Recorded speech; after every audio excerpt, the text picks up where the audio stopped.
Ya, puji Tuhan, shalom saudara. Kasih Kristus buat semua kita yang hadir hari ini, dapat kesempatan lagi dalam menerima kebenaran firman Tuhan. Saudara, hari ini adalah memperingati hari Pentakosta, ya. Jadi hari ini memperingati hari Pentakosta. Untuk kita ketahui, saudara, ya, supaya kita bisa juga memahami apa yang Tuhan inginkan dari rencana Tuhan di Pentakosta. Sedikit dikecilin dan ini. Ya, kita baca Kisah Para Rasul pasal 2 ayat 1 sampai 13. Oh, berarti itu yang dikecilin, master yang dikecilin semua master. Dua-dua dikecilin master. Ini gedein lagi dikit. Ya, Kisah Para Rasul pasal 2 ayat 1 sampai 13. Ya, kita baca ya bergiliran ayat-ayat ini. Ini kisahnya ya, kisah Pentakosta. Saya baca ayat 1, saudara ayat 2 dan sampai 13. Oke, Kisah Para Rasul pasal 2 ayat 1. Ketika tiba hari Pentakosta, semua orang percaya berkumpul di satu tempat. Saudara, tiba-tiba turunlah dari langit suatu bunyi seperti tiupan angin keras yang memenuhi seluruh rumah di mana mereka duduk. Dan tampaklah kepada mereka lidah-lidah seperti nyala api yang bertebaran dan hinggap pada mereka masing-masing. Saudara, maka penuhlah mereka dengan Roh Kudus, lalu mereka mulai berkata-kata dalam bahasa lain seperti yang diberikan oleh Roh itu kepada mereka untuk mengatakannya. Waktu itu di Yerusalem diam orang-orang Yahudi yang saleh dari segala bangsa di bawah kolong langit. Ketika turun bunyi itu, berkerumunlah orang banyak. Mereka bingung karena mereka masing-masing mendengar rasul-rasul itu berkata-kata dalam bahasa mereka sendiri. Mereka semua tercengang-cengang dan heran, lalu berkata, bukankah mereka semua yang berkata-kata itu orang Galilea? Bagaimana mungkin kita masing-masing mendengar mereka berkata-kata dalam bahasa kita sendiri, yaitu bahasa yang kita pakai di negeri asal kita. Kita orang Parsia, Media, Elam, penduduk Mesopotamia, Yudea dan Kapadokia, Pontus dan Asia, Frigia dan Pamfilia, Mesir dan daerah-daerah Libya yang berdekatan dengan Yordania, pendatang-pendatang dari baik orang Yahudi maupun penganut agama Yahudi, orang Kreta dan orang Arab. Kita mendengar mereka berkata-kata dalam bahasa kita sendiri tentang perbuatan-perbuatan besar yang dilakukan Allah. mereka semuanya tercengang-cengang dan sangat termalu-malu sambil berkata seorang kepada yang lain, apakah artinya ini? Tetapi orang lain menyindir, mereka sedang mabuk oleh anggur manis. Ya, saudara, ini kisahnya tentang Pentakosta. Ya, memang ayat menyebut Pentakosta. Nggak tahu ke Indonesia kok jadi Pantekosta gitu ya. Ini kemungkinan lafalnya Indonesia. Nggak biasa ngomong saudara. Pentakosta jadi Pantekosta. Ya sudahlah, sama aja lah gitu ya. Kita gereja sidang Pantekosta di Indonesia. Saudara perhatikan, arti dari Pentakosta itu hari ke-50. Artinya apa? Hari ke-50. Coba ulangi, hari ke-50. Hari ke-50. Saudara ya. Jadi kalau kita hitung, nanti saudara iseng-iseng coba hitung dari sejak Yesus bangkit dari antara orang mati, itu tanggal berapa kita rayakan ya? Kita rayakan waktu itu saya ada di meninggal ya, orang meninggal. Nah, pas ada orang meninggal, jadi saya rayakannya di situ, hari Paskah kebangkitan Tuhan Yesus. Lalu kemudian sampai sekarang itu jumlah harinya 50. Nah, jumlah harinya 50. Saudara mulai hitung, kalau saudara hitung nanti iseng-iseng 50 saudara ya. Waktu kenaikan Yesus Kristus sampai sekarang itu 10 hari. Jumlahnya 10 hari. Ya, kenaikan Yesus Kristus sampai sekarang jumlahnya 10 hari. dari kenaikan yang kita rayakan tanggal 9 Mei kan? Ke sini sekarang tanggal berapa? Gampangnya kan begitu, 19 kurang 9, 10 hari. Betul. Jadi dari bangkit ke kenaikan itu 40 hari. Saudara ya, perhatikan baik-baik hari ke-50. Cuman begitu saja arti dari Pentakosta, hari ke-50. Nah saudara, ada 3 perayaan besar Israel yang telah digenapi oleh Tuhan, baru 2. Satu adalah perayaan Paskah. Coba katakan Paskah, atau lebih tepatnya Passover. Passover itu adalah yang dilewati. Itu perayaan Paskah. Kedua adalah perayaan Pentakosta yang kita sekarang peringati, dan kita akan lihat maksudnya apa, lalu penggenapannya kayak apa. Dan yang ketiga adalah perayaan Pondok Daun-daunan. Nah, ini yang belum digenapi. Jadi perayaan Paskah sudah digenapi saat Yesus mati dan bangkit. Mati di kayu salib dan bangkit. Karena Passover itu kisah pada saat Israel dilepaskan dari Mesir dengan cara ada tanda darah, sehingga waktu malaikat maut datang ke Mesir, begitu melihat tanda darah, dia lewat. Dia lewat. Dan di situ tidak ada kematian. Tidak ada anak sulung yang mati yang ada tanda darahnya, karena diganti sama domba Paskah. Jadi harusnya di situ ada anak sulung yang mati, tapi karena diganti sama domba Paskah, maka lewat malaikat mautnya. Nah, ya. Jadi kedua hal ini dari kematian, dan kemudian ada kematian domba Paskah, dan lewatnya orang yang harusnya mati dilewatkan. Itu ada dua hal, Yesus mati dan bangkit sebenarnya. Itu Passover, ya, Paskah. Itu sudah digenapi, dan kita lewat kematian Kristus Yesus, waktu dia mati di kayu salib, waktu kita percaya kepada Yesus Kristus, maka kita diselamatkan. Nah, saudara ya, tinggal terus menjaga keselamatan ini. Sama kayak begini saudara. Misalnya kalau saudara dikasih sama saya, misalnya nih, ada sesuatu barang, katakanlah Alkitab ini saudara ya. Ini Alkitab ini seperti sesuatu yang berharga yang dibutuhkan oleh saudara. Setelah dikasih ya milik saudara. Nah tinggal saudaranya ini mau dibiarin atau ini terus mau dipelihara supaya bagus dan digunakan. Nah itu tergantung saudara. Sudah bukan tergantung Tuhan. Waktu dikasih anugerah keselamatan, kita harus membuat keselamatan yang ada pada kita ini terus ada dalam diri kita. Di mana kita harus percaya terus kepada Yesus, setia kepada Yesus. Kayak begitu saudara, pelihara supaya keselamatan ini tetap ada dalam diri kita. Nah itu Paskah sudah digenapi. Pentakosta juga sudah digenapi. Nah ini dia Pentakosta, kita baca dalam Kisah Para Rasul pasal 2 tadi. Sedangkan yang belum digenapi apa saudara? Pondok Daun-daunan. Apa saudara? Hari Raya Pondok Daun-daunan. Jadi pada saat itu hari rayanya adalah hari raya di mana Israel harus meninggalkan rumah-rumah. Lalu mereka ada di padang dan mereka buat kemah-kemah. Jadi tempat kediaman sementara. Pondok-pondok atau kemah-kemah. Zaman dulu pondok-pondoknya betul-betul serba terbatas. Tapi kalau zaman sekarang Israel merayakan Pondok Daun-daunan, di situ kemah, di situ saudara ya, ada wifi-nya, ada TV-nya. Ya memang ada terbuat dari pondok daun-daunan. Tapi di situ ada isinya. Ini keliru nih. Nggak begitu cara perayaannya. Cara perayaannya betul-betul meninggalkan yang namanya fasilitas yang ada di rumah, ada fasilitas wifi, ada apa segala macam.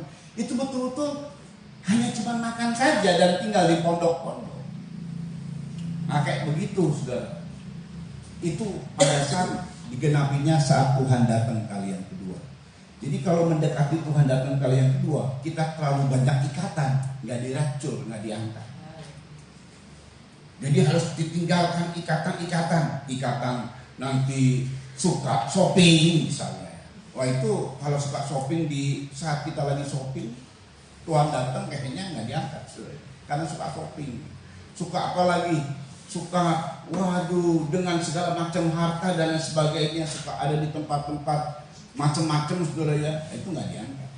Kalau kita ada dalam keadaan mendekatnya Tuhan datang, kita harus sudah lepas dari segala-galanya. Kita tidak terikat dengan semua, tetapi kita terikatnya dengan Tuhan. Nah itu, tapi itu nanti saudara ya, dan saya tidak bahas itu. Kita bahasnya pas hari Pentakosta. Tadi artinya apa Pentakosta? Hari ke-50. Cuman artinya cuma itu doang. Tapi ada apa gerangan di hari ke-50? Nah, ini Tauratnya menyebut. Jadi yang dirayakan atau yang digenapi adalah perayaan dalam kitab Bilangan 28 ayat 26. Ini perayaannya saudara yang dilakukan oleh orang Israel. Sampai sekarang orang Israel masih merayakan Pentakosta ini. Bukan kayak kita Pentakostanya, beda. Kalau mereka merayakannya kayak gini, Bilangan 28 ayat 26, yuk. Pada hari hulu hasil. Oh, pada hari hulu hasil. Atau korban sulung. Ya, ini terjadinya pada korban sulung. Terus Pada waktu kamu mempersembahkan korban sajian baru kepada pada Tuhan. waktu kamu mempersembahkan korban sajian baru kepada Tuhan ya. Pada hari raya lepas 7 minggu. Ini sebutannya bukan hari ke-50 tapi hari raya lepas minggu. Hari raya lepas 7 minggu. 7 minggu berapa hari? 49. Nah, begitu lepas berarti hari ke-50-nya maksudnya. Terus Haruslah kamu mengadakan pertemuan kudus. ya, Maka tidak boleh kamu melakukan sesuatu pekerjaan berat. iya, saudara ya. Jadi lakukanlah ibadah. Itu yang dimaksud hari raya Pentakosta 50. Setelah Sabat. Jadi 7 minggu itu 7 Sabat.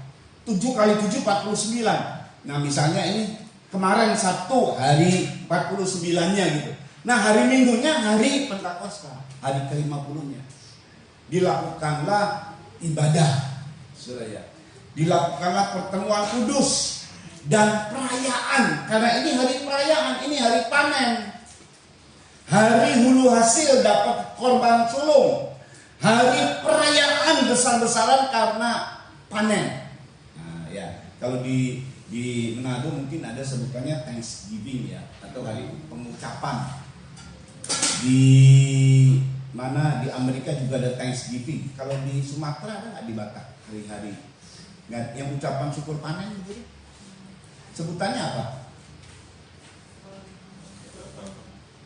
Ada ya hari, tapi pasti ada yang hari panen. Nah, saudara ya. Kalau di Jawa nggak ada. Ya, tapi buat adat istiadat Jawanya sendiri ada. Cuman sesuai dengan, kalau mereka sesuai dengan budaya masing-masing. Nanti korban sesajen apalah ya. Nah, Israel ini adalah hari panen. Jadi karena hari ini hari ucapan syukur, penuh ucapan syukur. Begitu saudara ya. Hari yang bergembira, bersukacita. Tidak melakukan pekerjaan berat lagi. Maksudnya pada saat hari itu harus dikuduskan. Jangan kemudian pergi di tempat lain dan bekerja ngantor gitu, bukan. Harus ibadah. Itu yang dimaksud. Ibadah itu dalam ucapan syukur karena adanya panen raya. Nah, saudara ya, ini hari panen raya Pentakosta atau Pentakosta. Selesai 49, lepas dari 49 hari ke-50 aja, hari ke-50 jatuhnya. Dan umat Israel bersukacita karena dirayakan. Makanya pada saat Kisah Rasul, nah kita bahasnya Kisah Rasul. Ingat bahwa Israel ini banyak terserak ke bangsa-bangsa, saudara. Mereka ini 3 kali harus datang lagi ke Yerusalem. Tapi memang berurutan sebenarnya. Jadi cukup panjang juga kalau mereka kembali ke Yerusalem, mungkin ada sebulan, 2 bulan begitu, saya tidak tahu saudara ya. Tapi yang pasti waktu mereka ada di saat itu, di mana mereka sedang terserak, mereka ini berkumpul, ini orang Israel berkumpul, merayakan hari Pentakosta. Jadi mereka berkumpul dari berbagai bangsa, saudara. Ada yang dari Arab, ya kan? Artinya orang Yahudi yang pergi ke Arab dan kerja di sana. Jadi mereka tahu bahasa Arab, tahu bahasa Yahudi dan tahu bahasa Arab. Ada yang ke Mesir. Memang di sini nggak ada yang ke Indonesia, nggak ada tulisan ke Indonesia. Ya, kita orang Partia, Media, Elam, penduduk Mesopotamia, Yudea, Kapadokia, Pontus, Asia, Frigia, Pamfilia, Mesir, daerah-daerah Libya. Nah, kita kenal nih kalau yang namanya Libya gitu kan ya. Ada Asia, mungkin Asia entah di Cina saya tidak tahu. Asia ini banyak. Apakah di Indonesia juga mungkin ya? Saya nggak tahu nih. Intinya mereka ini datang dari daerah-daerah di mana mereka telah kerja di sana dan tahu bahasa daerah-daerah yang di mana mereka merantau. Waktu mereka pulang, nah murid-murid ini berbahasa di mana mereka ini merantau. Bingung mereka. Padahal ini orang-orang Galilea. Ya contoh lagi nih, ini orang Pegaden, harusnya bahasanya cuma Sunda doang yang tahu, paling bahasa Indonesia. Tapi kok bisa bahasa Inggris, bisa bahasa Korea. Ini kalau lagi bahasa rock ceritanya. Lu bisa bahasa Jepang, ya kan? Bisa baca Mandarin. Mandarinnya Kantonis lagi, wah gitu kan ya. Lalu bisa bahasa segala macam bahasa, kok bisa ya? Padahal mereka ini nggak pernah belajar. Nah, itu pada saat mereka ngalami kepenuhan Roh Kudus. Tapi kita lihat baik-baik di sini dulu, saudara ya, perhatikan.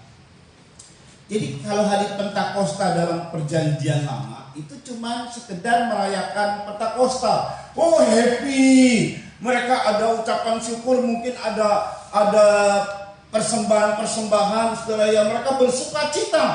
Ya mereka merayakan ibadah dan bersuka cita karena panen besar. Nah, bersuka cita semua, saudara ya. Tapi cuma sekedar di situ saja. Pada saat ini digenapi, wih ini luar biasa. Saudara ya, saya mau kasih tahu lagi. Jadi hari raya Pentakosta itu adalah hari raya hulu hasil, hari raya korban sulung. Dan karena panen besar, jadi dua ini, korban sulung dan panen. Ya, korban sulung dan panen. Karena panen lalu korban sulung, baru mereka mendapatkan korban sulung. Ini jadi yang sulung. Saudara ya, Pentakosta itu yang sulung. Jadi korban dari yang sulung. Perhatikan baik-baik saudara.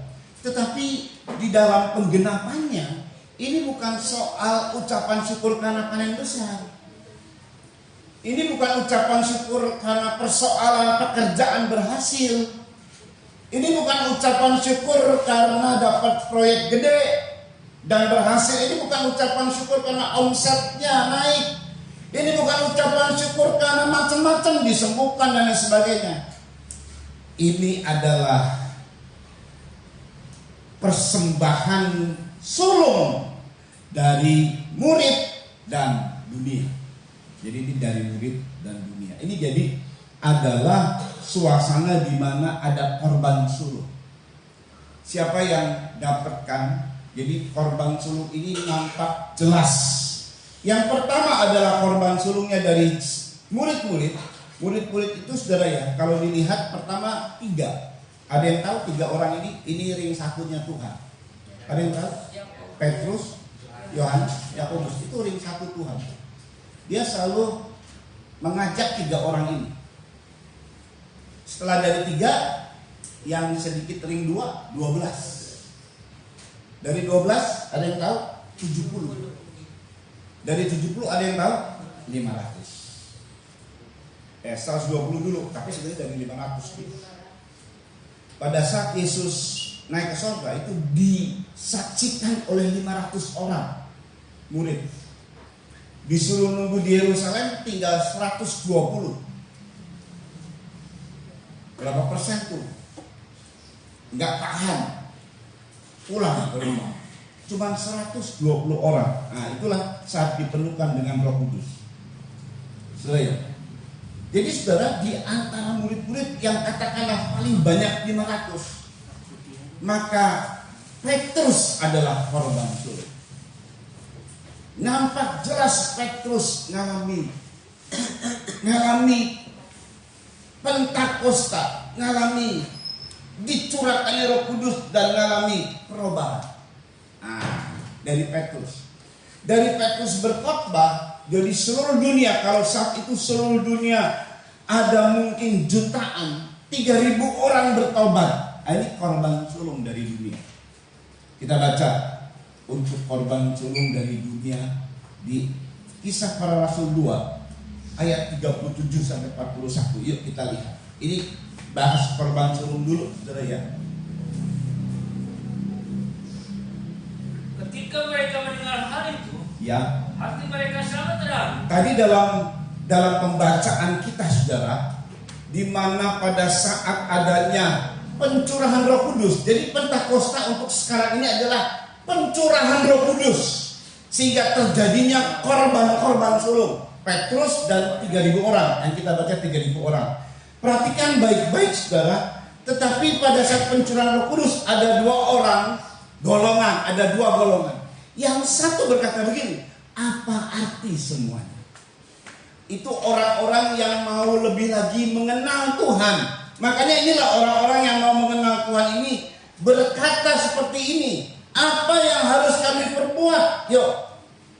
Lalu mereka bertanya kepada Petrus Ya. dan rasul-rasul yang lain, Ya.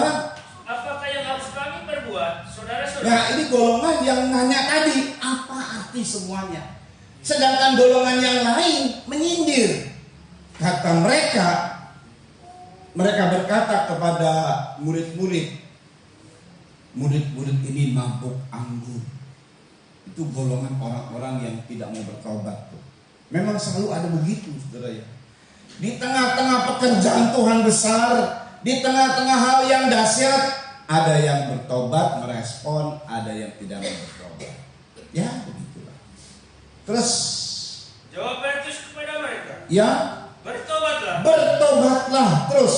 Dan hendaklah kamu masing-masing memberi dirimu dibaptis dalam nama Hendaklah Yesus Kristus kamu masing-masing memberi dirimu dibaptis dalam nama Yesus Kristus. Terus untuk pengampunan dosa. untuk pengampunan dosa. Perhatikan. Maka kamu akan menerima karunia Roh Kudus. Ya, mereka ngalami kan kepenuhan Roh Kudus. Lalu mereka tanya nih yang lain, yang kumpul saat itu, nggak tahu berapa banyak saat itu kumpul, saudara ya. Apa arti semua ini? Nah, Petrus memberikan satu pernyataan, kalau kamu ingin mengalami seperti yang kami alami, dibaptis dalam nama Yesus Kristus untuk pengampunan dosa. Kamu akan mengalami seperti yang saya alami. Kamu akan mengalami Pentakosta, penggenapan Pentakosta. Ini lebih dahsyat daripada perayaan Pentakosta yang dikerjakan oleh umat Israel. Teruskan dulu. Sebab bagi kamulah janji itu. Bagi kamulah janji itu terus. Dan bagi anak-anakmu. Ya. Dan bagi orang yang masih Dan jauh. bagi orang yang masih jauh itu adalah kita. Teruskan. Yaitu sebanyak yang akan dipanggil oleh Tuhan Allah. Iya, saudara ya. Karena ini pada saat 2000 tahun lalu disampaikan oleh Petrus, Pentakosta atau Roh Kudus pencurahannya terus berlanjut sampai sekarang ini. Makanya Petrus menyebutkan tentang orang-orang yang masih jauh sebanyak yang dipanggil oleh Tuhan Allah. Teruskan. Dan dengan banyak perkataan lain lagi ia memberi suatu kesaksian yang sungguh-sungguh. Ya, Dan ia mengecam dan menasihati mereka katanya, ya. berilah dirimu diselamatkan dari angkatan yang jahat. Nah, salah satu angkatan yang jahat itu yang menyindir tadi. Mereka ini mabuk anggur manis. Nah, ini yang menyindir itu. Jadi kelompok angkatan yang jahat. Saudara, setelah kisah ini, maka saudara perhatikan sejarah Israel pada 70 Masehi. Kita ini 2024 Masehi. 70 Masehi. Jauh banget ya dari zaman kita. Bait suci kedua dihancurkan dan banyak umat Israel yang mengalami penderitaan. Itu tuh terjadi berulang-ulang kali sama Israel. Itu yang terjadi 70 Masehi. 1945 Masehi. Belum 1945 itu merdekanya. 1942 sampai 1945. Hitler memenjarakan atau menawan di kamp tawanan. Ada jutaan orang Israel mati dengan gas. Ada yang disiksa dan lain sebagainya. Nah, itu angkatan yang jahat ini dampaknya nanti kena memang. Cepat atau lambat siapapun yang menolak Tuhan pasti kena akibat. Dan makanya Petrus dengan kuat menyampaikan gini, ia mengecam dan menasihati mereka. Beri dirimu diselamatkan dari angkatan yang jahat. Sebab angkatan yang jahat ini mempengaruhi, saudara.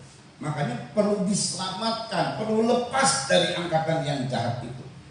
Yang ini dunia ini jahat, saudara. Banyak orang-orang jahat. Itu punya pengaruh loh. Kejahatan itu punya pengaruh. Dosa itu punya pengaruh. Kerajaan surga juga punya pengaruh. Nah, kita ini mau ikut yang mana? Orang malas ibadah juga punya pengaruh. Satu malas ibadah, kalau keluarga ya lama-lama yang lain juga malas ibadah. Tapi kerajaan surga juga punya pengaruh. Satu orang bertobat, sisi rumah diselamatkan. Nah, itu tinggal kuat-kuatnya siapa aja yang kuat. Begitu, saudara. Kalau kita, mari kita akan kuatkan diri dan mempengaruhi mereka dengan kerajaan surga. Amin, saudara ya. Kebaikan kita mempengaruhi.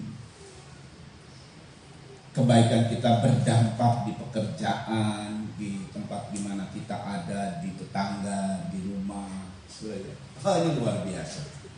Ayat 41. Nah, inilah korban sulung dari seluruh dunia di zaman itu. Yuk. Orang-orang yang menerima perkataannya itu memberi diri dibaptis. Dan pada hari itu jumlah mereka bertambah kira-kira 3.000 jiwa. 3.000 jiwa. Wah, luar biasa ya. 3.000 jiwa. Itu korban sulung. Itu hujan awal. Itu dampak dari hujan awal. Tapi pertama berasal dari Petrus dan 120. Jadi korban bagi murid-murid itu Petrus menjadi korban sulung. Lalu 120 orang. 3.000. Nah, ini korban sulung dari seluruh dunia. Setelah ini luar biasa. Apa yang dikerjakan? Saya ulang ya. Kalau dulu perjanjian lama Pentekostannya itu cuma sekedar perayaan dan sukacita yang besar, memuji-muji Tuhan, lompat-lompat mungkin dengan memuji Tuhan dengan kegirangan, dengan permainan musik dan lain sebagainya. Tetapi Pentakosta penggenapannya melebihi dari sekedar perayaan, melebihi dari sekedar celebration, melebihi dari sekedar satu ibadah yang begitu hebat sekali, lebih daripada itu, saudara. Karena kadang-kadang ibadah yang begitu hebat dan rasanya ada hadirat Tuhan, pulang di parkiran saja kesenggol, waduh, ngomel, monyet lu. Baru saja dia lompat-lompat. Ya. Nah, ini lebih daripada Pentakosta yang dahsyat ini, saudara ya. Saudara perhatikan, terjadi perubahan. Ini penting loh, saudara. Terjadi ciptaan yang baru. Ini penting loh, saudara. Terjadi dampak yang dahsyat terhadap manusia-manusia. Karena memang tujuan Tuhan itu bukan gandum. Tujuan Tuhan itu bukan harta benda. Gak pernah tujuan Tuhan itu mencari harta kita, mencari duit kita. Gak pernah. Tujuan Tuhan itu adalah manusia, kita. Amin, saudara. Hati manusia. Oh, Tuhan senang. Misalnya kalau ada satu gereja, wah, ya disumbang puluhan miliar. Gereja itu senang. Tuhan senang nggak? Belum tentu. Karena tujuan Tuhan bukan duit. Tapi yang Tuhan senang gini, ada satu gereja datang jiwa-jiwa baru. Wah, puluhan, ratusan, itu Tuhan senang banget. Nah, gitu ya. Daripada disumbang miliaran lalu memegahkan gereja itu dengan semakin bagus dan lain sebagainya, Tuhan tidak senang. Manusia mungkin senang, wah, saudara ya, tapi tidak dengan Tuhan. Tuhan itu nggak pernah cari duit kita. Tuhan itu cari kita. Amin, saudara. Tuhan itu selalu cari kita supaya Dia ingin kita ini bersama-sama dengan Dia. Tuhan datang untuk kita, untuk menolong kita, menyertai, menghibur. Wah, enak banget berarti ya, saudara ya, bersama dengan Tuhan. Untuk menciptakan, perhatikan ya, karena nggak taunya tentang Pentakosta itu yang memang kegerakan pertama atau tanda dari lahir kembali kah, atau tanda dari kerjanya Pentakosta adalah berbahasa-bahasa roh, berbahasa-bahasa baru. Itu memang tanda pertama, saudara ya. Karena semua murid-murid, 120 murid, mereka berbicara bahasa-bahasa baru yang dikehendaki roh kepada mereka untuk berbicara. Dan kemudian saudara, mereka ini dari bahasa-bahasa baru itu gak taunya pada saat itu terkumpul orang-orang Israel. Loh, ini kan bahasa di mana kita kerja di sana, di mana kita merantau. Ini orang Galilea kok bisa bahasa Korea gitu kira-kira ya. Ini orang Pegadun kok bisa bahasa Korea, bisa bahasa Jepang, bisa bahasa bingung mereka, nggak belajar tapi bisa bahasa seperti itu. Jadi tercengang-cengang. Memang itu tanda pertama. Tapi bukan untuk itu saja kehadiran Roh Kudus. Hanya orang bisa berbahasa baru lalu kemudian berbangga-bangga. Ya, sudah ya. Ya, saya lihat ada hal-hal yang kurang baik ya. Masa mau doang makan aja pakai bahasa roh?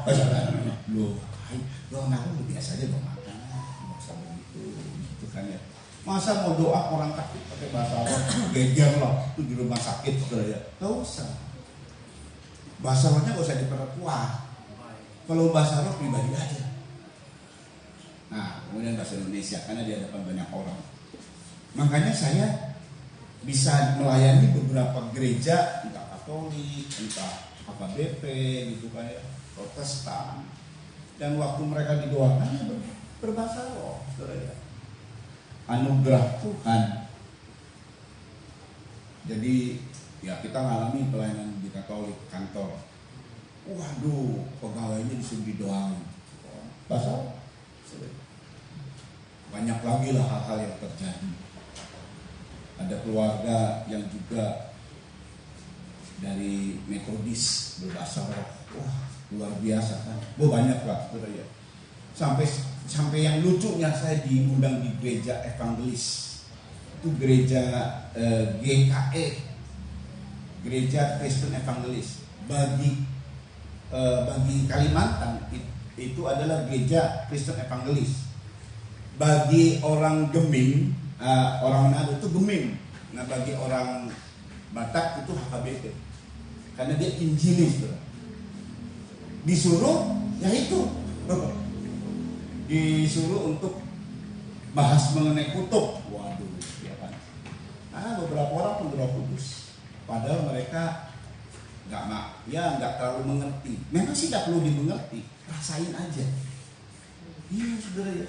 Kalau kita mengerti Tuhan kayaknya enggak juga ya. Maksudnya masih banyak yang belum dimengerti. Tapi Tuhan maunya gini loh. Jangan mengerti diriku sempurna, percuma juga. Rasain aja, nikmati aja, ya kan? Kita mungkin banyak belum mengerti. Makanya percaya juga begitu. Saya percaya saja. Ya namanya percaya aja dan rasakan kepercayaan yang kita percaya ini kita dapat rasakannya. Iya gitu, saudara. Kekristenan itu begitu, rasakan.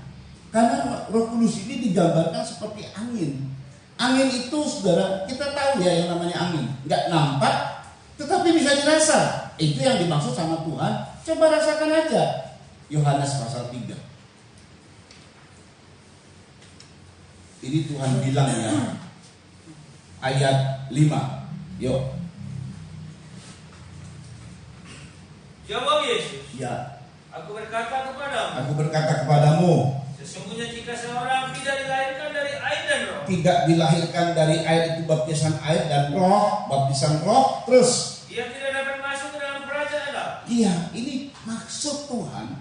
Saat mereka berbahasa roh, saat mereka dipenuhkan dengan Roh Kudus. Di Kisah Rasul pasal 2, nggak taunya terjadi kelahiran kembali, saudara.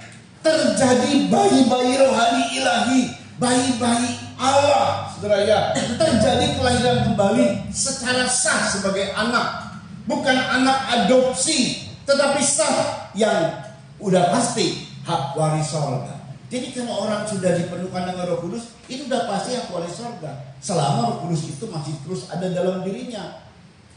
Kalau dia sudah murtad ya lain lagi, saudara. Selama Roh Kudus itu masih ada dalam dirinya, jangan khawatir, itu hak waris sorga. Anak pasti dapat warisan dari bapaknya. Itu secara otomatis, nggak perlu digugat, nggak bisa digugat itu. Saudara ya, dan pada saat kita menjadi anak, nah kelanjutannya nih, di hadapan dunia. Makanya kan moto kita di 2024, yang lahir dari Allah mengalahkan dunia. Ini saya berdoa supaya saudara mengerti ini ya. Maksudnya bagaimana kita ini disiapkan sama Tuhan untuk bisa mengalahkan dunia. Jadi dunia kebencian kita kalahkan dengan kasih, ya kan? Dunia kerugian kita kalahkan dengan untung, gitu. Itu mengalahkan dunia itu begitu. Wah, kita tidak terpengaruh dengan dunia, sebaliknya dunia itu kita bisa pengaruhi dengan kerajaan sorga. Nah, itu yang dimaksud, saudara ya. Nanti dampak yang kelanjutannya itu luar biasa, saudara ya. Di mana ada otoritas dari hidup kita. Ya, terus saja dulu di sini, yuk. 6, yuk. Apa yang dilahirkan dari daging adalah daging. Apa yang dilahirkan dari daging adalah daging. Dan apa yang dilahirkan dari roh adalah roh. Apa yang dilahirkan dari roh adalah roh. Terus. Janganlah engkau berheran karena aku berkata kepadamu. Ya.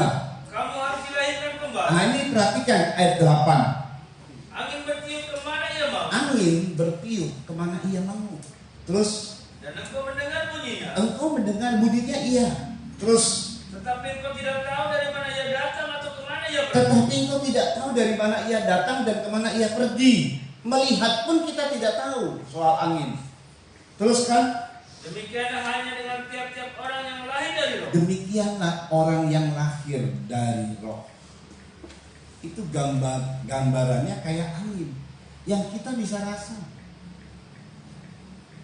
Gak perlu kita mengerti. Yang penting nyala aja, rasakan aja. Rasa. Saudara ya. Memang saudara, banyak kali saya diundang kalau di Pantai Kosa ini nanti ada undangan ya. Beberapa kali zaman dulu juga begitu. Hampir tiap-tiap Pantai Kosa itu seminggu diundang KKR di satu gereja. Gerejanya yang gede-gede, gereja-gereja kecil, besar-besar. Dan terjadi kegerakan di situ, terjadi kegerakan. Saya dibaptis roh. Sedikit saya cerita pengalaman bagaimana usia 12 tahun. Saya dibaptis roh itu usia 12 tahun.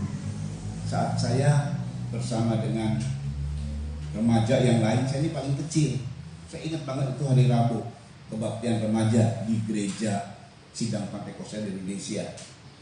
Di Gang Langgar, nama gerejanya atau tempatnya itu di Gang Langgar. Ada langgar, ada gereja. Langgar saudara, masjid kecil gitu kan, ada gereja di Gang Langgar, kan keren. Bandengan Utara, ya kan. Ini sebelum gereja besarnya, gereja kecilnya. Jadi waktu pas doa, saya polos-polos aja, Tuhan ampuni saya, karena pendetanya bilang gitu. Ini kan Roh Kudus, kita ini kudis gitu kan ya, mesti minta ampun. Nah, saya minta ampun dengan hati yang polos. Saya teringat sekali sebelah kanan atau sebelah kiri saya namanya Paulus dan ini Koko Paulus dan Koko Sony. Tahu dua-duanya masih hidup nggak ya? Yang mana yang meninggal saya lupa. Dan intinya begitulah. Saya polos-polos saja. Mereka udah berbahasa. Karena memang ada kegerakan di gereja itu. Saat saya remaja itu, saya doa, Tuhan ampuni saya. Begitu selesai saya ngomong begitu, tiba-tiba ada seperti suatu kuasa masuk. Tinggal ngerasain aja dan tinggal losin aja. Oh, bahasa roh. Pertama ya, bergetar ini karena ada seperti ada udara yang mengalir. Terus saya biarkan. Terus dia mengucap bahasa roh. Lalu mengucaplah kata-kata dalam bahasa roh yang cukup lumayan ya. Jadi terbentuk bahasa. Ya dari situ dituntun sama Tuhan terus. Jadi pekerjaan Roh Kudus di gereja ini bukan dari buku-buku, tapi dari tuntunan Roh Kudus. Makanya cara peperangannya, cara banyak hal itu berbeda-beda, tidak sama dengan yang lain. Cara penanganan masalah kelepasan, cara penanganan masalah pemulihan itu beda. Itu karena pekerjaan Roh Kudus, tuntunan Roh Kudus yang terus menuntun, penyingkapan firman-Nya dan lain sebagainya, itu hal-hal yang didapat saudara ya dari Tuhan. Nah, jadi Pentakosta itu memang adalah hari di mana dituangkannya Roh Kudus. Sama seperti pada saat kenapa bisa panen? Karena ada hujan. Zaman dulu bukan zaman sekarang nih. Jadi kalau untuk dapat panen supaya panen gimana? Ya ada hujan. Namanya hujan awal. Ini hujan awal namanya. Hujan Roh Kudus. Kalau penggenapannya itu hujan Roh Kudus. Makanya panen jiwa-jiwa. Nah gitu. Tetapi bukan cuma sekedar jiwa. Adanya ciptaan baru. Karena memang Tuhan bilang, kita baca Kisah Rasul tadi, cuman pasal 1-nya. Inilah yang kemudian Tuhan ingatkan sama mereka. Pasal 1 ayat Kisah Rasul pasal 1 kita baca, ini perhatikan ayat 4 dan 5. Yuk. Pada suatu hari ketika ia makan bersama-sama dengan mereka, Ya. ia melarang mereka meninggalkan Yerusalem. Itu di hari-hari terakhir dia mau meninggalkan murid-muridnya, di mana dia naik ke surga. Ya, terus Dan menyuruh mereka tinggal di situ menantikan janji Bapa. Yesus menyuruh mereka tinggal di Yerusalem untuk menantikan janji Bapa, ya. Yang demikian katanya, Ya. telah kau dengar daripada. Nah, ini ada janji Bapa yang belum digenapi di zaman itu ya. Apa itu? Janji Tuhan itu banyak sama umat Tuhan. Coba sebutkan salah satu janji Tuhan buat kita. Aku akan memberkati. Itu jelas janji Tuhan. Apalagi menyediakan bagimu hal-hal yang berkaitan dengan hal-hal ria segala macam. Terus melindungi kita. Dia adalah penjaga yang tidak pernah lelah dan melindungi kita. Apalagi itu? Menyertai, menyelamatkan, menjaga. Banyak sekali janji Tuhan. Tapi ada satu janji di zaman itu yang belum digenapi. Apa itu? Ayat 5. Sebab Yohanes membaptis dengan air, tetapi tidak lama lagi kamu akan dibaptis dengan Roh. Itu yang belum digenapi. Dibaptis dengan Roh Kudus. Makanya waktu dia naik ke surga, pesan terakhirnya adalah tunggu di Yerusalem, kamu akan dibaptis dengan Roh Kudus. Pesan terakhirnya bukan warisan, lalu tanah itu loh buat Petrus. Tanah yang sokok buat Yohanes enggak. Tapi adalah ini yang paling hebat, ini yang paling dahsyat. Loh, zaman perjanjian lama tahu nggak saudara? Allah itu menyertai, tapi tetap Allah itu di luar dalam diri kita. Sama kayak misalnya saya menyertai istri saya ada di luar, ya kemana saja dia pergi saya sertai. Waktu saya menyertai anak-anak saya yang masih kecil, ya kita sertai, kita ikuti. Mungkin anak itu pengen kesana, pengen sini, ya kita ikuti, kita sertai gitu. Nggak apa-apa lah dia jalan, selama dia nggak bahaya gitu, kita ikutin aja. Ya.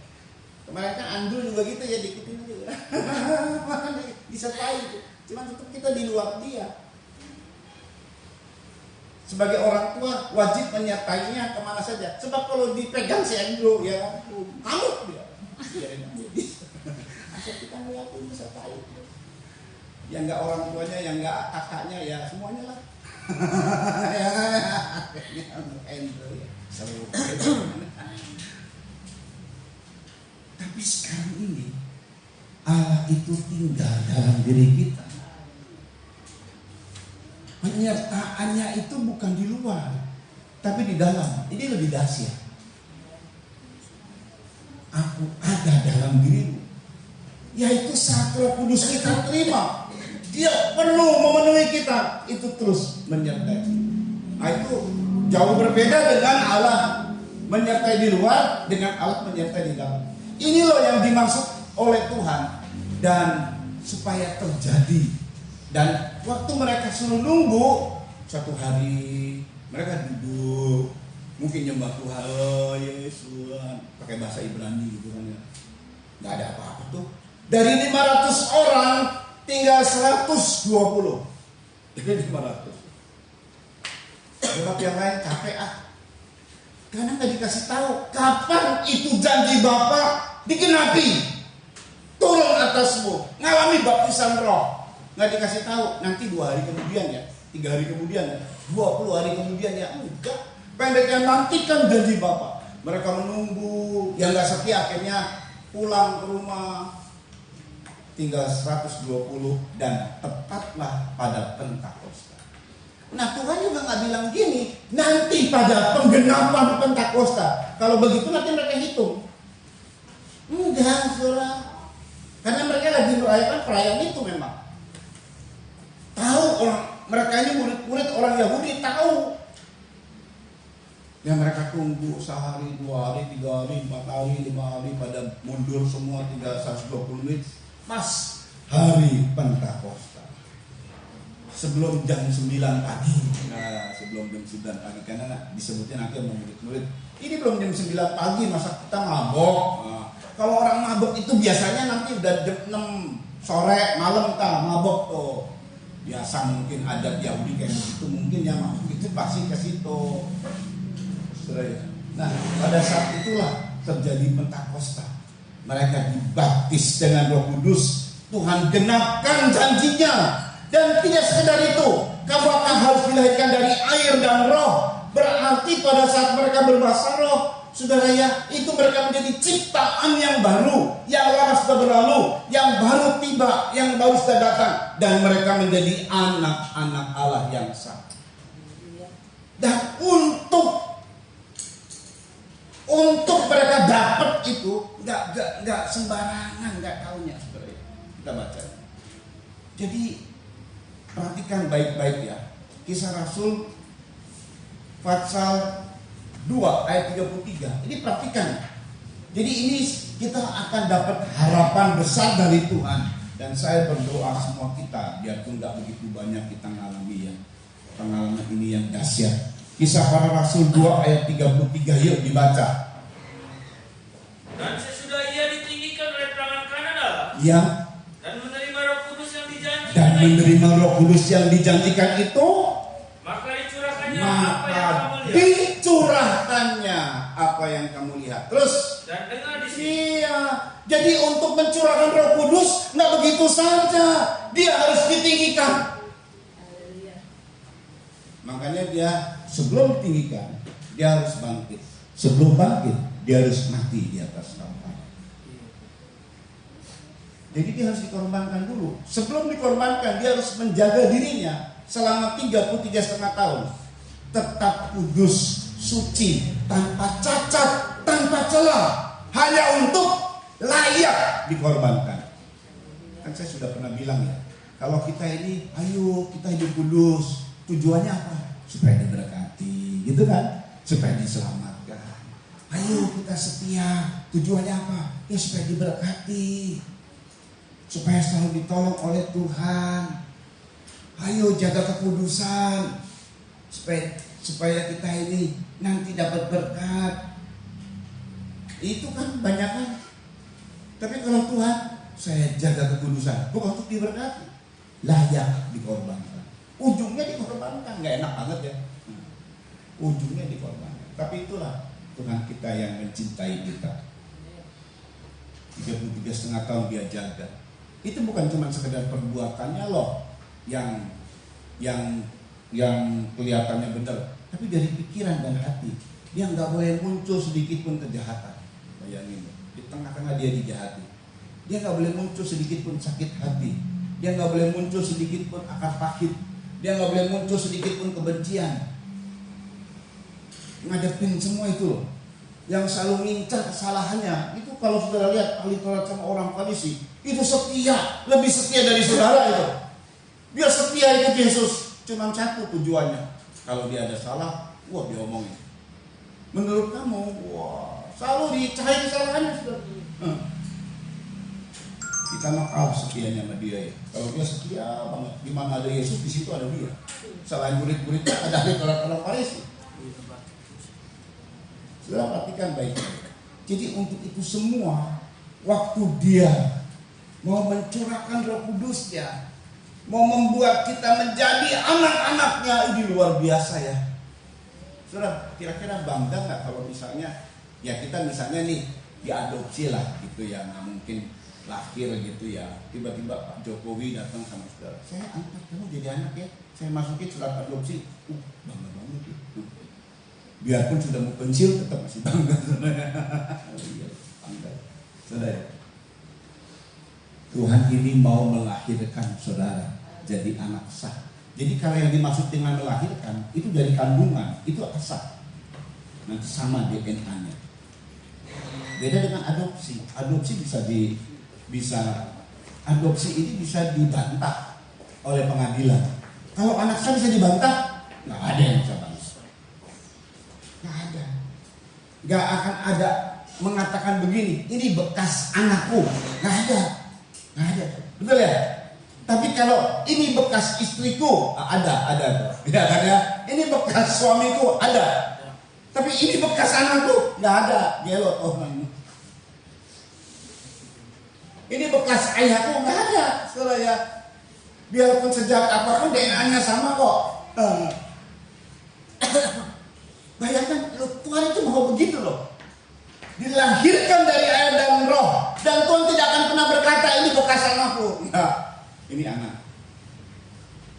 Jadi hak waris surga udah pasti. Dan bayangin ya, kita ini menjadi anak kerajaan surga. Itu luar biasa. Tapi saya ulang kembali, untuk menghasilkan kita menjadi anak Allah, maka dia harus tinggi sekali. Tapi sebelum dia tinggi sekali, dia harus rendah sekali. Sudah tahu ya? Tapi kan ya, waktu dia hidup di dalam dunia ini, dia berbuat baik dan dia menjaga kesuciannya tanpa cacat dan celak. Ujungnya dia mati di atas Kalvari. Saudara tahu waktu dia mati di atas Kalvari, maka dia dikuburkan. Kemana rohnya? Ke neraka. Dia ambil kunci kerajaan maut.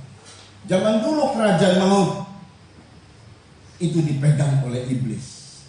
Tapi zaman sekarang bagi anak-anaknya ya, kerajaan maut dipegang sama Tuhan. Makanya orang Kristen kalau mati itu senyum dan lihat ke atas, nggak takut dia. Ya iya, di ujung mau kematian dia lihat Yesus, senyumlah. Minimal dia lihat malaikat Tuhan yang akan menjemput dia. Sukacita lah, betul nggak? Mama saya sukacita banget. Saya mau bersama dengan Tuhan. Nenek saya orang bodoh, Mbok Karinah namanya, nggak sekolah, anak haji, tapi bertobat. Saudara, pada saat dia mau meninggal nih, pada saat awal-awal mau meninggal, dia bilang, saya pengen mandi air yang jernih itu. Nah, itu dalam penglihatan sebenarnya. Ya udah, siapin pakaian putih. Dalam beberapa hari kemudian dia bilang sama mama, bye bye, saya udah dijemput sama Tuhan. Wah, senang banget. Tuh orang bodoh bisa begitu loh. Ya memang sih kalau Tuhan itu nggak penting kita pinter apa segala macam. Asal terbuka hati dan polos dan tulus sama Tuhan, itulah yang Tuhan inginkan. Luar biasa. Oh, senang sukacita. Saya lihat jemaat yang ada di sini yang sudah meninggal. Sukacita mereka. Senang mereka ketemu dengan Tuhan. Ketemu dengan kekasih. Coba orang dunia begitu dek hilang dari bumi, maksudnya dia keluar rohnya kan bingung dia. Loh mau kemana? Loh bingung loh. Kalau kita kan jalannya, Tuhan itu jalan ke surga. Akulah jalan kebenaran dan hidup. Jadi begitu lepas dari tubuh ini, masuk ke alam baka itu ya, alam lain. Masuk ke alam lain, saudara ya. Udah ada Yesus, ya ditolong sama Yesus lah. Ke surga. Iya kan? Tuhan yang bilang aku jalan kebenaran dan kehidupan. tidak ada seorang sampai ke surga kecuali melalui aku. Ya, jadi kalau untuk orang Kristen begitu mati masuk surga. Jalannya ada dengan Tuhan. Tuhan datang dan menjemput. Orang dunia bingung. Wah, nanti tuh ada iblis di mana dia pernah janji, wah nuntut. Lu bagian gua lu. Gitu ya. Tuhan inginkan kita jadi anaknya. Makanya dia masuk ke neraka. Waktu dia mati di tubuh dia ambil kunci kerajaan maut. Dan dia bebaskan tawanan roh. Jadi yang sekarang kalau orang-orang Kristen meninggal itu di Firdaus namanya. Di Firdaus. Di atas. Ambil kunci kerajaan maut. Lalu kemudian dia bangkit, dia naik ke surga. Saat ditinggikan, baru setelah dia menerima Roh Kudus, tapi dia mesti sampai tingkat yang paling tertinggi, baru dicurahkan rohnya untuk kita. Pertama, kita lahir sebagai anak. Kedua, ayat berkata, roh yang dicurahkan itu, Kisah Para Rasul ayat 1, pasal 1 ayat 8.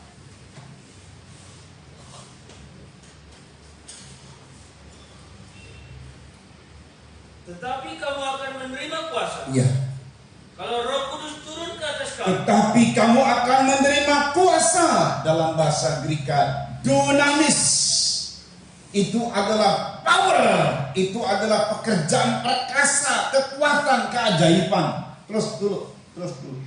Dan kamu akan menjadi saksiku di Yerusalem. Kamu akan menjadi saksi. Saudara tahu gak yang menjadi saksi itu adalah orang yang melihat, orang yang merasa.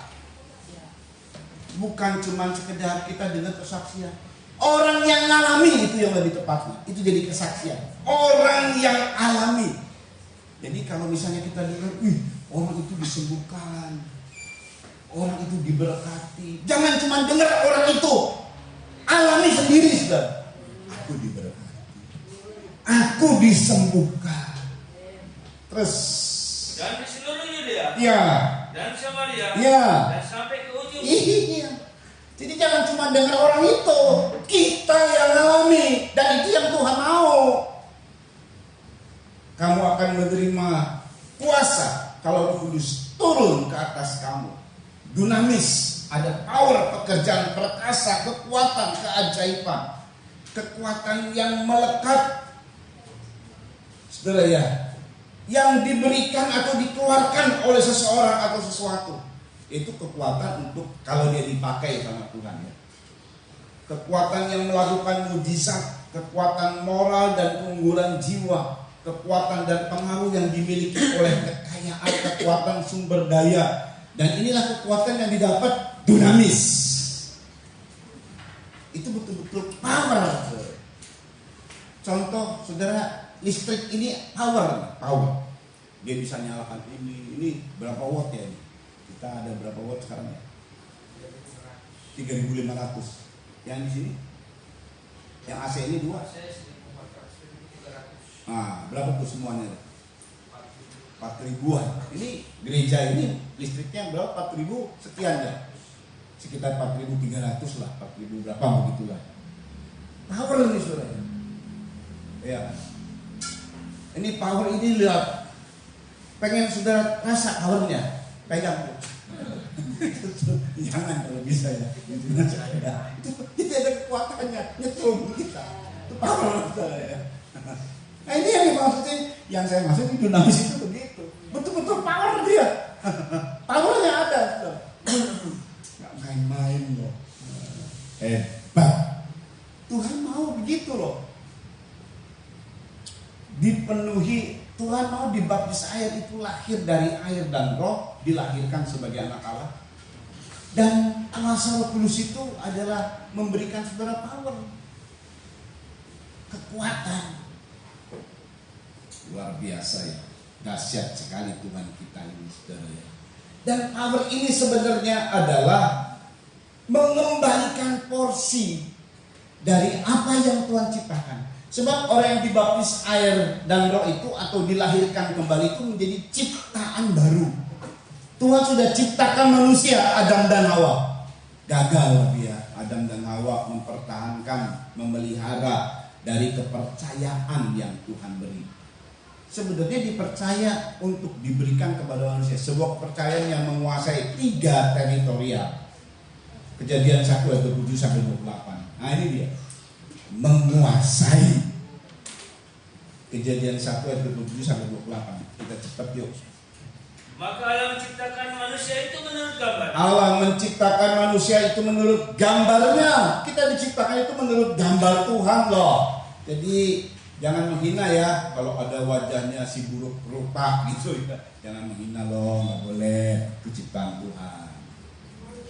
Biarpun ada wajah yang cantik dan ganteng tapi monyet begitu ya, monyet itu nggak penting buat Tuhan. Manusia biarpun buruk rupa, kalau ada manusia kan buruk rupa ya lahir, ya tapi dia manusia, jangan pernah menghina tuh. Itu ciptaan Tuhan yang diciptakan segambar dan serupa Allah. Sebodoh apapun manusia, sejelek apapun, semiskin apapun, sehina apapun, itu ciptaan Tuhan. Selama dia menjadi manusia, itu ciptaan Tuhan. Jangan menghina. Dan kemudian yang kedua, ini ciptaan, kita ini ciptaan Tuhan. Kita harus berbangga, serupa dan segambar dengan Allah. Terus, menurut gambar Allah diciptakannya dia. ya, Laki-laki dan perempuan diciptakannya mereka. perhatikan. Allah memberkati Adam dan Hawa. Terus, lalu Allah berfirman kepada mereka. Beranak cuculah dan bertambah banyak. Iya. Penuhilah bumi dan taklukkanlah itu. Taklukkanlah itu. Terus, berkuasalah atas ikan-ikan di laut. berkuasalah atas ikan itu bawah bumi, di laut. Terus, dan burung-burung di udara. itu teritorial udara. Tadi teritorial bawah bumi, teritorial udara. Terus, dan atas segala binatang yang merayap di dan atas segala binatang yang merayap, teritorial darat. 3 teritorial Tuhan kasih kepada manusia kepercayaan, kuasai, taklukkan. Saudara tahu kan bahwa teritorial itu mengandung hal yang sangat dalam. Artinya apa? Potensi dari bawah bumi ada tambang emas, ada tambang segala macam, itu dia. Kan itu manusia awalnya begitu, kelola jadi baik, jadi berguna. Teritorial atas, teritorial bawah, dan teritorial darat. Kuasai dan taklukkan. Luar biasa saudara ya. Tapi ini sudah gagal oleh manusia. Diambillah keseluruhan dari kepercayaan itu, dicuri oleh iblis. Gagal manusia. Nah, ini mau dikembalikan sama Tuhan. Kamu akan menerima kuasa kalau Roh Kudus turun ke atas kamu. Jadi 1 adalah kita dilahirkan, 2 kita dikembalikan otoritasnya. Nah itu adanya di mana? Nah waktu pas mereka penuh dengan Roh Kudus. Adanya itu bukan di tangan. Adanya itu bukan di pikiran. Adanya itu bukan di kaki. Ada pemain bola yang kakinya itu diasuransi berapa miliar karena itu hebat. Betul ya? Kalau patah asuransinya mesti bayar dia. Pemain bola itu kaki ya, powernya di kaki dia. Oh, ya kan? Bisa lo kemana-mana. Siapa sih yang paling terkenal sekarang? Hah? Berapa tuh? Berapa miliar? Hah? Triliun, gile nggak? Kakinya triliun. Hebat ya kan? Lalu ada di tangan, seperti Mike Tyson segala macam. Kita di mana powernya? Makanya di dalam Kisah Rasul pasal 1 tadi, bukan tangan, bukti kepenuhan Roh Kudus bukan tangannya dulu. Kakinya gini, bukan, saudara. Atau kalau yang kelihatan bukan, ya ekstasi kayaknya. Bukan, yang lain bukan. Di mana? Berbahasa baru di mulut. Tahu nggak saudara? Ini mulut memang anggota yang terkecil dalam tubuh. Kata Yakobus kita baca ini. Yakobus pasal 3. Saudara ya, kita baca ayat 2, nanti lompat-lompat ya. Yuk, Yakobus pasal 3 ayat 2. Cepat yuk. Sebab kita semua bersalah dalam banyak hal. Kita semua bersalah dalam banyak hal. Terus. Barang siapa tidak bersalah dalam perkataannya, Iya. ia adalah orang sempurna. Ia adalah orang sempurna. yang dapat juga mengendalikan seluruh tubuhnya. Saudara pengen tahu untuk hidupmu terkendali? Gampang. Lihat mulutmu. Perhatikan mulutmu. Kalau mulutmu banyak nyaplak gitu ya, oh memang hidupmu nggak terkendali. Tapi kalau mulutmu penuh dengan kasih dan lain sebagainya, itu bisa terkendali hidup kita. Ini enggak, soalnya mulut ini enggak terkendali. Tapi perhatikan, teruskan dulu. Kita mengenakan kekang pada mulut kuda, Iya. sehingga yang menuruti kehendak kita. Terus Dengan jalan demikian kita dapat juga mengendalikan seluruh kalau tubuh. kuda kita bisa begitu, kekang pada mulut kuda, dia ikut akan kehendak kita. Terus Dan lihat saja kapal-kapal, kapal-kapal juga bisa dikendalikan. Yuk, walaupun amat besar dan digerakkan oleh angin keras, namun dapat dikendalikan oleh kemudi yang amat kecil. biarpun itu kapal ya, dengan tubuhnya yang besar dan angin keras juga bisa mempengaruhi yang namanya kapal. Tapi nggak tahu dia bisa dikendalikan oleh kemudi. Terus demikian juga lidah. lidah. Walaupun suatu anggota kecil dari tubuh, Iya, namun dapat memegahkan perkara-perkara yang besar. saya mau ungkapkannya dalam bahasa Inggris. Demikian juga tongue. Coba ayat 5 di bahasa Inggris. Demikian juga lidah pasti dipakai tongue. Walaupun suatu anggota kecil dari dalam tubuh, ya kan tongue. Even so the tongue is a little member. Ya, terus kan pakai bahasa Indonesia lagi.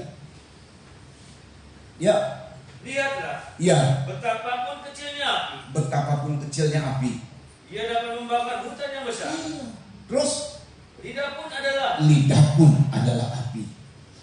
ia merupakan suatu dunia kejahatan Iya, dan mengambil tempat di antara anggota-anggota tubuh kita iya. sebagai sesuatu yang dapat menodai seluruh tubuh Menodai seluruh tubuh kalau nggak hati-hati terhadap lidah. Terus dan menyalakan roda kehidupan. menyalakan roda kehidupan kita. Terus Sedangkan dia sendiri dinyalakan oleh api neraka. iya, nggak punya hawa nafsu dari lidah itu ada pengaruh dari api neraka loh. Waduh. Terus kan Semua jenis binatang liar, semua jenis binatang liar, singa, harimau, macan tutul, gorila, apalagi buaya, ular, ya kan? Itu binatang liar itu yang mematikan itu. Terus burung-burung serta binatang-binatang menjalar. ada burung elang dan lain sebagainya, burung yang buas, ya bisa dijinakkan loh. Terus Dan binatang-binatang laut dapat dijinakkan. iya, Dan telah dijinakkan oleh sifat ya di manusia. sirkus. Wah, gajah, ini menarik banget ya. Singa, imut banget tuh singa. Jangan coba-coba saudara. Begitu selesai itu deketin singa yang imut-imut tadi, caplok. Ya, jadi jangan main-main ya. Terus Tetapi tidak seorang pun yang berkuasa menjinakkan lidah. tidak seorang pun yang berkuasa menjinakkan lidah. Terus Ia adalah sesuatu yang buas, ia sesuatu yang buas, yang tak terkuasa, yang tak terkendali, terkuasai. Terus dan penuh racun yang mematikan. oh, bingung nggak? Lidah nggak yang bisa menjinakkan. Makanya dia harus hadir sebagai Kisah Rasul pasal 2. Lihat dia pakai bahasa Inggris. Jadi waktu muncul tiba-tiba turunlah dari langit, ayat 2 itu seperti tiupan angin keras yang memenuhi seluruh rumah. Itulah Roh Kudus sudah dicurahkan, sudah muncul dia, gitu ya. Tapi begitu dia masuk kepada tiap-tiap orang dan tampaklah kepada mereka lidah-lidah. Coba Kisah Rasul pasal 2 ayat 3. Lihat ya, yang nampak itu lidah-lidah api. Bahasa Inggris. And there appeared unto them cloven tongues.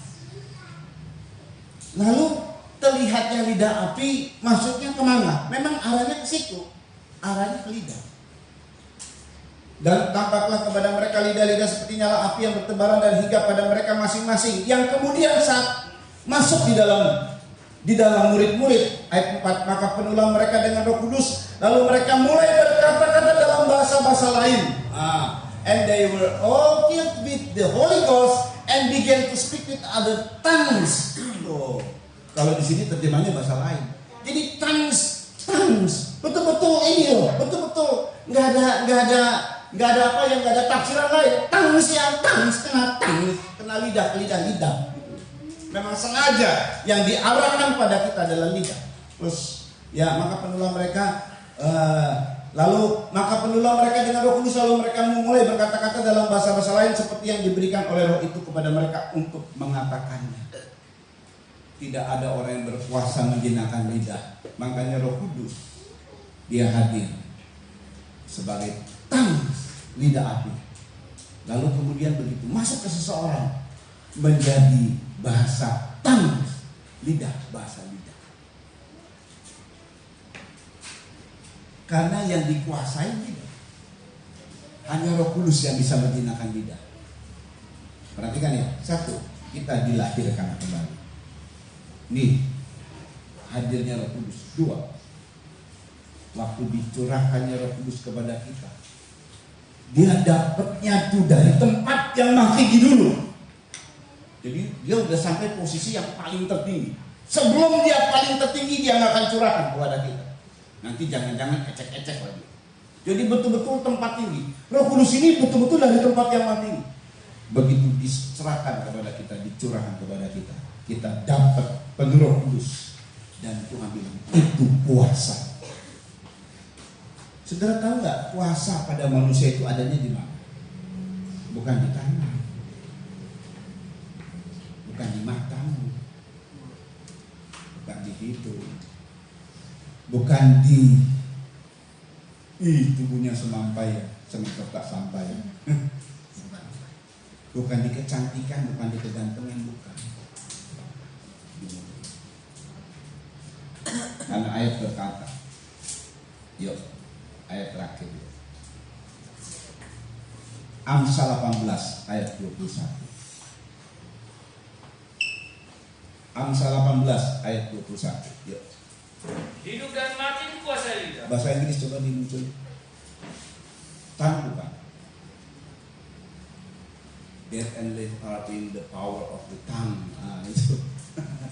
Hidup dan mati dikuasai lidah kita. Terus siapa suka mengemakannya akan memakan buahnya. Kalau kita mengatakan yang baik, kita akan memakan yang baik. Kalau kita mengatakan kutuk, kita akan memakan kutuk. Kalau kita mengatakan yang jahat, mungkin yang kita katakan si A, yang jahat untuk si A, kita akan memakan yang jahat dari si B. Bisa saja, udah di mana saja. Apa yang ditabur mesti dituai.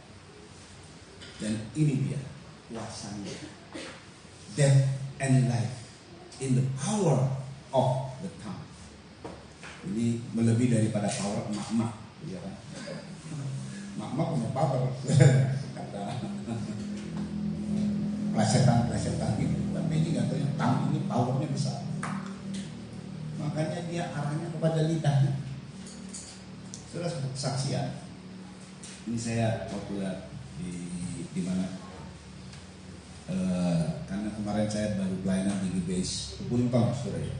Jadi saya lihat dengar khotbah hamba Tuhan juga. Ngakunya satu seri, ngakunya biarpun nama Tuhannya beda satu seri. Penekanannya itu paling kuat sekali adalah bersukacita dalam roh. Bersukacita selalu, itulah penekanannya. Di samping itu saya ada pelayanan di situ juga. Ya, setiap pelayanan di gereja besar itu saya itu nggak sengaja diundang dengan kertas resmi, nggak pernah diundang saya dengan kertas resmi. Peristiwanya selalu peristiwa yang tanpa sengaja semua. Jadi kalau diundang dengan kertas resmi nanti dibuat-buat lagi. Kalau tanpa sengaja ini lebih enak, mendadak segala macam itu lebih enak. Kenapa? Murni dari pekerjaan Tuhan. Ketemu hamba Tuhannya juga baru 2 kali, itu pun berapa menit, 2 kali berapa menit di gembalanya, saya cuma 2 kali berapa menit. Jadi nggak ada orang yang nanti berargumentasi pada saat saya menyampaikan pelawatan, oh Pak Harun tahu dari gembalanya, nggak ada. Jadi waktu sampaikan sesuatu nyata, nah itu murni dari Tuhan, gitu. Tapi dalam satu khotbah saya lupa pendeta siapa. Jadi dia bersaksi, dan itu kesaksian nyata, saudara ya. Saya hanya mencuplik kesaksian dari dia, juga kesaksian dari teman-temannya begitu ya, punya teman-temannya, dia bilang gitu. Tapi yang positif tentu kita bisa dapatkan dan kita bisa bisa lakukan, saudara ya. Ada orang yang kanker otak, divonis dokter akan mati sekian setahun atau berapa lah, pendeknya akan mati lah. Nah, sejak dia divonis begitu, maka setahun kemudian dia masih hidup, 2 tahun kemudian masih hidup, 10 tahun kemudian masih hidup, sampai sekarang masih hidup, tetap kanker otak. Kenapa? Ditanya lah. Ya, saya divonis sudah mau mati kok. Tapi saya lihat di Alkitab, hati yang gembira adalah obat yang manjur. Jadi saya ciptakan hati yang gembira aja, bodoh amat. Dan udah gak ada lain lagi. Mau dikemo juga percuma, mau diapain percuma. Udah saya ciptakan hati yang gembira aja. Saya percaya aja sama firman. Jadi apapun dia ciptakan hati yang gembira. Sampai sekarang masih hidup. Benar juga ya. Jadi saya mengucapkan kata-kata yang positif. Hati yang gembira itu pasti kata-katanya positif. Iya juga ya. Kalau kita menciptakan kata-kata yang positif. Saya waktu pas kemarin memang lagi gula darah tinggi, dicek banget tuh. Udah kena flu. Kan lucu kan, kena flu, makan banyak, tidur karena ngantuk. Gula darah semakin tinggi lah. Serba salah saya. Tapi begitu saya ingat, nah, saya mulai menyampaikan kata-kata positif. Sembuh, ini pinggang saya sakit banget. Saya sudah sembuh dalam nama Yesus. Setiap saya ingat berapa menit sembuh dalam nama Yesus. Begitu terus saya ulang. Benar segar saudara. Begitu bangun, segar saya. Asik ya. Nah, kemarin loyo di sana mata burung-burung gitu ya. Aduh gimana nih? Cek, tinggi. Ya, saya cuma satu-satunya percaya sama firman. Oh iya, katakan positif. Terus aja katakan positif. Kuasa itu ada pada lidahmu loh. Katakan diberkati, diberkati. Terus aku pasti diberkati. Pekerjaan ini diberkati. Sukses berhasil. Dapat orderan. Terus katakan itu sudah positif. Peristiwanya mungkin nggak positif tuh. Kok orderannya begitu dan begini. Terus saja katakan. Tiap menit kita katakan itu. Lama-lama semua akan terpengaruh dengan apa perkataan kita. Karena kuasa itu ada di mana? Makanya tidak heran kalau Roh Kudus nampaknya seperti lidah api. Begitu masuk menjadi bahasa-bahasa lidah. Memang tujuannya mau menguasai kita. Lidah kita dikuasai. Karena tidak ada yang bisa menjinakkan lidah kecuali Roh Kudus. Setelah terkuasai lidah kita, orang yang terkuasai, orang yang terkendali itu pasti dia akan melakukan tindakan positif dan perkataan positif. Jadi kalau ada orang yang tidak, perkataannya tidak positif, itu orang yang tidak terkendali. Iya kan? Kalau terkendali pasti konotasinya positif semua. Jadi kalau Tuhan bisa mengendalikan lidah kita, Roh Kudus mengendalikan lidah kita, maka kita mulai memakai otoritas. Karena ini kuasa kuberikan kepadamu. Di mana letaknya? Di mulut. Perhatikan ya, Allah berfirman, jadilah terang. Terang itu jadi. Bukan Allah membuat, tangan Allah membuat. Enggak. Yesus berulang-ulang kali, kamu ingin sembuh, imanmu menyelamatkan. Perkataan. Cuma satu kali lah Yesus ngaduk tanah, tempel, cuma satu kali tuh kepada seorang buta, lalu cuci ya di kolam Siloam, celik matanya. Tapi yang lain semua perkataan. Hei angin badai, berhenti, berhenti. Perkataan. Gak pakai gerakan tangan, ritual, nari ritual. Perkataan semua. Semua tercipta dan keajaiban terjadi oleh karena perkataan. Dia anak Allah, kita anak Allah. Lo dalam hal status sama.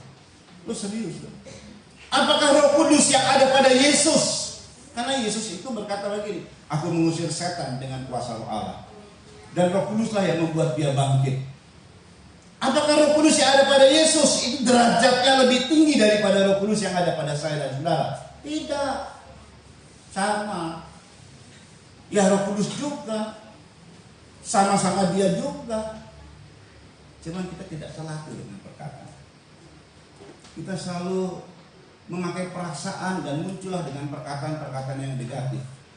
Malah orang lebih suka, coba ya kalau ada disakiti, dia terlalu mikirin yang disakiti terus itu yang dipikirin gak move on gitu ya. Udah kubur aja semua lah, sudah, nggak ada artinya juga kok. Saudara mau khawatir, mau sakit hati kan nggak ada artinya. Harusnya kita berubah dan kemudian mengambil tindakan yang lebih baik lagi.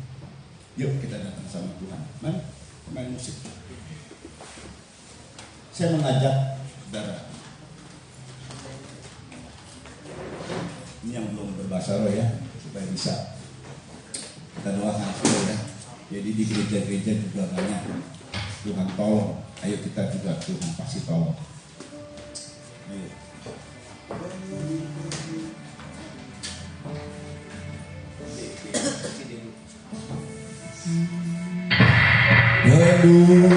Penuhiku, penuhiku dengan hadiratmu,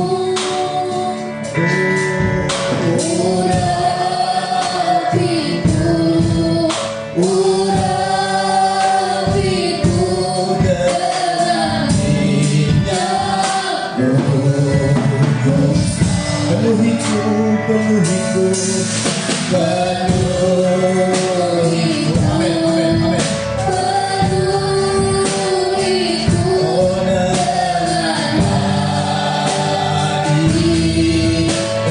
hadiratmu, urapiku,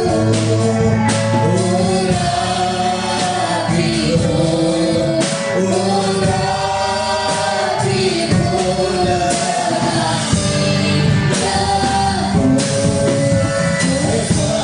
yang mau didoakan untuk berbahasa roh ya supaya bisa ke depan.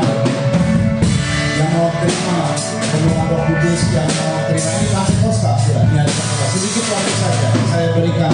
Ayo yang mau didoakan, yang belum pernah berbahasa, ayo silakan. Haleluya. Sambung juga didoakan, silakan ayo buka.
Haleluya, haleluya. Yes, yes.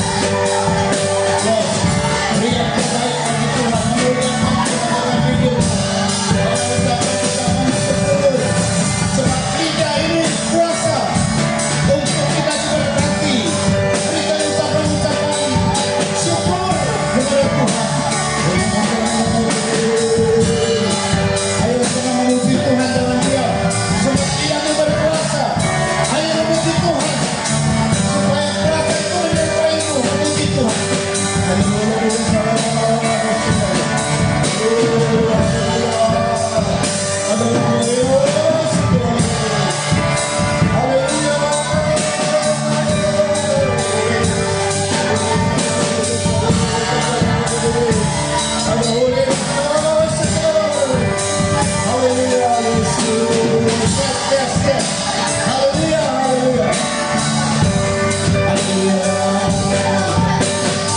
Terima kasih Tuhan.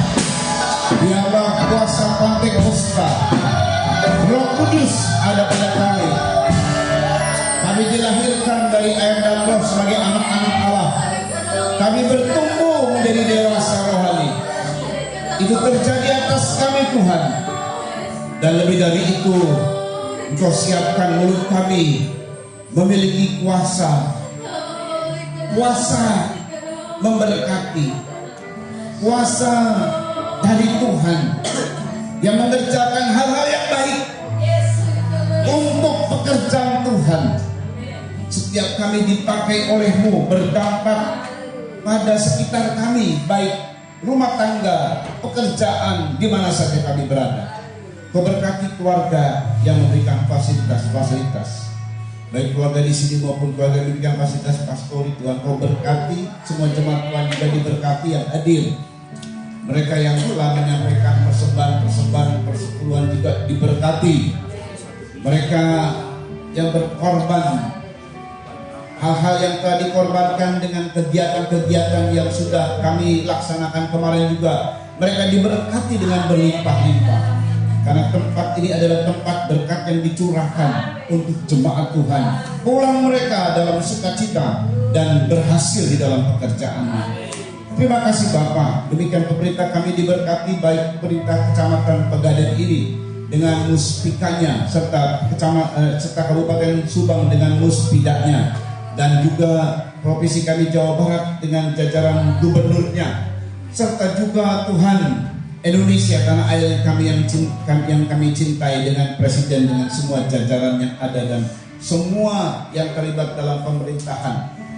Demikian juga MPR, DPR, serta legislatif, yudikatif, eksekutif yang ada Tuhan di pusat maupun di daerah-daerah, diberkati dengan hikmat, jujur, takut akan Tuhan, sehingga negeri ini menjadi negeri yang diberkati oleh Tuhan. Terima kasih Bapak. KPK, TNI, Polri, Densus 88, Badan Intelijen, mereka yang bergerak bidang hukum, Tuhan berikan kepada mereka hati yang berani membongkar kasus-kasus besar, terorisme, gembong-gembong narkoba, sindikat mafia, koruptor, semuanya Tuhan terbongkar dan dihukum sesuai dengan hukum yang berlaku. Tetapi kalau luput dari hukum dunia, kami mohon hukum surga berpindah agar nama Tuhan ditakuti di bumi Indonesia ini. Selesai dari semua, kami akan kembali ke rumah kami masing-masing, sampaikan dengan selamat di rumah kami. Dan Tuhan, dari hari ini dengan aktivitas yang ada, bahkan sepanjang minggu, maka Tuhan menyertai, memberkati semua pekerjaan yang kami kerjakan. Kami angkat kedua tangan menerima berkat dari Tuhan.